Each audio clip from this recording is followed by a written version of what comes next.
pocha បងបងណាខ្លះធ្លាប់ឮសលេងពីនៃពោតឆាខ្លះអញ្ចឹងថ្ងៃនេះដែរខ្ញុំនឹងមកធ្វើជាមួយនឹងពោតឆាញ៉ាំដោយខ្លួនឯង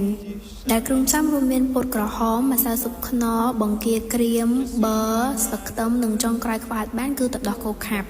បើសិនជាបងបងមានទឹកដោះគោខាប់ទេអាចដាក់ជាមួយនឹងស្ករសក៏បានដែរជាដំបូងបើភ្លើងដើម្បីឲ្យខ្ទះក្តៅសិនបន្ទាប់មកខ្ញុំចាប់ផ្ដើមដាក់ជាមួយនឹងប៊ឺចូលនៅពេលដែលប៊ឺរលាយសព្វល្អហើយជំហានបន្តខ្ញុំធ្វើការដាក់ជាមួយនឹងពោតក្រហមចូលម្សៅស៊ុបខ្នុរចូលបន្តិចនិងប្រើជាមួយនឹងទឹកដោះគោខាប់ចូលនិងចុងក្រោយខ្វះបានហ្នឹងគឺជាមួយនឹងបង្គាក្រៀមចូលដូចគ្នាបន្ទាប់មកខ្ញុំធ្វើការកូរជាមួយនឹងគ្រឿងដែលខ្ញុំបានដាក់ចូលមុនហ្នឹងឲ្យសព្វចូលជាតិល្អសិននិងចុងក្រោយខ្ញុំធ្វើការដាក់ជាមួយនឹងស្លឹកខ្ទឹមរួចជាការស្រេចសម្រាប់ពោតឆារបស់ខ្ញុំមានតែប៉ុណ្្នឹងឯងបងបងងាយស្រួលឆាប់បានញ៉ាំទៀតអញ្ចឹងកុំភ្លេចធ្វើញ៉ាំទាំងអស់គ្នាណាបងបងមើលតែវីដេអូនឹងដំបូងបងបងទាញត្រូវថាខ្ញុំកំពុងតែកូរវឹកហ្នឹងតែខ្ញុំកំពុងតែធ្វើអីកុំឲ្យបងបងឆ្ងល់យូរទឹកដែលខ្ញុំកំពុងតែធ្វើហ្នឹងគឺជាប្រភេទទឹកពោតសុខភាពទឹកពោតនេះផងដែរឆ្ងាញ់ហើយចំនួនដល់សុខភាពទៀតគ្រឿងផ្សំដែលខ្ញុំត្រូវប្រើប្រាស់មានដូចជាទឹកខ្ទិះដូងទឹកដោះគោស្រស់អំបិលស្ករសទឹកធម្មតានិងចុងក្រោយខ្វាត់បានហ្នឹងគឺពោតជំហានដំបូងគេបងអស់ខ្ញុំចាប់ផ្ដើមបកជាមួយនឹងសំបកពោតឲ្យស្អាតល្អសូម្បីតែសរសៃពោតសក់ពោតអីហ្នឹងក៏អត់ទុកដែរនៅពេលដែលខ្ញុំបកសំបកពោតស្អាតរួចរាល់អស់ហើយជំហានបន្ទាប់ខ្ញុំមកធ្វើការដាំទឹកដើម្បីស្ងោរជាមួយនឹងពោតចង់ឲ្យពោតយើងមានរសជាតិកាន់តែឆ្ងាញ់ក្លិនឈ្ងុយអីហ្នឹងកុំភ្លេចដាក់ជាមួយនឹងស្លឹកតើយផងបងបន្ទាប់ពីទឹកពុះហើយខ្ញុំធ្វើការដាក់ជាមួយនឹងពោតចូលដោយសារតែពោតរៀងធំជាងឆ្នាំងអញ្ចឹងខ្ញុំក៏បានកាត់ជាមួយនឹងពោតជាពីរសម្រាប់ពោតនេះផងដែរគឺខ្ញុំស្ងោរវាធ្វើមិនឆ្អិនតែបើសិនជាបងពិបាកពេកបងអាចធ្វើការស្ងោររយៈពេលតែ15នាទីអីឆ្អិនហើយ15នាទីកន្លងផុតទៅឥឡូវហ្នឹងពោតខ្ញុំឆ្អិនឲ្យស្រង់បានហើយបងនៅពេលដែលខ្ញុំបានស្រង់ពោតរួចរាល់អស់ហើយជំហានបន្តខ្ញុំធ្វើការមកចិតជាមួយនឹងពោតម្ដងសម្រាប់ការចិតពោតនេះផងដែរបងអាចទុកវាត្រជាក់សិនចាំយកវាមកចិតក៏បានដែរចារ៉ាឥឡូវហ្នឹងពោតខ្ញុំបានចិតស្អាតរួចរាល់អស់ហើយ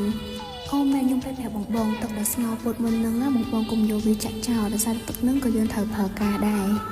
ឥឡូវហ្នឹងដល់វគ្គក្លុកហើយសម្រាប់បងអ្នកគាត់មានម៉ាស៊ីនក្លុកអីហ្នឹងដាក់តាមម៉ាស៊ីនហ្នឹងគឺហើយរួចរាល់អស់ហើយដោយសារតែខ្ញុំអត់មានអញ្ចឹងទៅខ្ញុំត្រូវប្រើម៉ាស៊ីនទូចហ្នឹង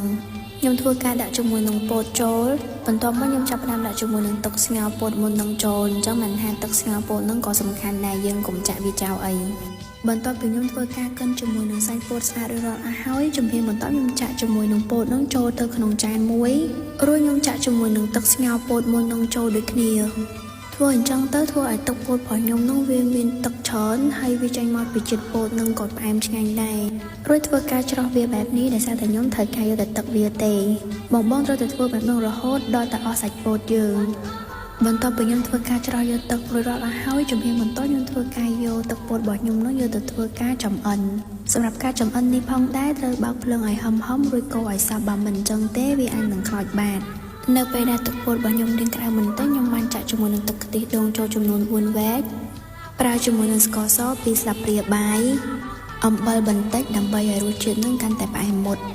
និងចុងក្រោយដាក់ជាមួយនឹងទឹកដោះគោស្រស់ចូលចំនួន200 ml បន្ទាប់មកធ្វើការកូរវាឲ្យសព្វទុកមកពុះអាចញ៉ាំបានហើយបងសម្រាប់ទឹកពោតនេះផងដែរបងចង់ញ៉ាំក្តៅអញ្ចឹងក៏ល្អញ៉ាំជាមួយនឹងទឹកកកក៏បានញ៉ាំក្រាសេក៏បានដែរសម្រាប់ការរក្សាទុកវិញអាចទុកពីចន្លោះ1ថ្ងៃទៅ2ថ្ងៃកុំទុកយូរពេកបើទុកយូរពេកវាអាចនឹងបាត់បង់រសជាតិបាននិយាយពីរសជាតិគេវិញណាពេលដែលយើងញ៉ាំទៅគឺខ្ទិះជាប់មាត់ហ្មងដោយសារតែយើងដាក់ជាមួយនឹងខ្ទិះផងក៏ដូចជាខ្ទិះដែលចេញមកពីពោតផងនិយាយរួមទៅគឺឆ្ងាញ់ឥឡូវហ្នឹងការធ្វើជាមួយនឹងទឹកពោតរបស់ខ្ញុំមានតែប៉ុណ្្នឹងទេបងកុំភ្លេចធ្វើញ៉ាំទាំងអស់គ្នាណា